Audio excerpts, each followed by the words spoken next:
Umphathiswa wezempilo ugqirha uZweli Mkhize undwendwele esibhedlela eLivingstone namhlanje ukulandela ingxele ngonwabisiyo ephume ngesibhedlele ebonakalisa ngacoceki kwaso.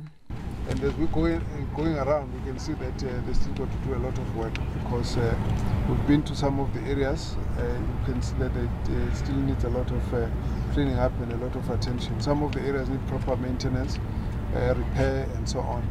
Ubumdaka kwesibhedlele into emxhalabisayo kakhulu. That there's always been here a lot of challenge with the availability of resources. And long before we got to the COVID challenge, we've been discussing the fact that there's a lot of out-migration of or human resources, people who move out to other parts of the country.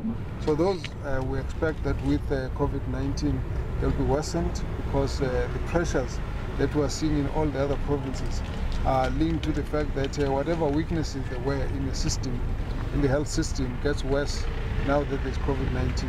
Ngomso lindeke ukuba Mkhize anondele isibhedlela iDoranginza.